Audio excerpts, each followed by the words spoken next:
اگر آپ مستحق نہیں ہے تو اپنے ضمیر کا سودا 12,000 پر نہ کرے، ان پیسوں سے غریب کا چولہا جلنے دے۔ آپ لوگوں کو پتہ ہے وزیر اعظم عمران خان نے احساس پروگرام شروع کیا، لیکن افسوس اس میں بھی کرپشن ثابت ہوا اور کرپشن جاری ہے۔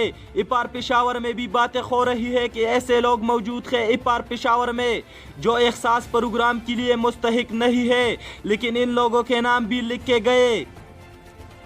میں اپار پشاور کے پی ٹی آئی ورکر سے اپیل کرتا ہوں، آپ لوگ تحقیق کریں جو لوگ مستحق ہیں اپار پشاور میں احساس پروگرام کے لیے، ان کو اپنا حق پہنچا دے، اور جو لوگ مستحق نہیں ہے اور نام لکھ کے ہے احساس پروگرام میں ان کو نکالیے۔ اگر احساس پروگرام منصوبے کو کامیاب کرنا ہے تو برائے مہربانی اس منصوبے کو سیاست سے ہٹ کر چلایا جائے، نہیں تو بے نظیر انکم پروگرام کی طرح یہ بھی سیاست کی نفسیاتی کرپشن میں چلا جائے گا۔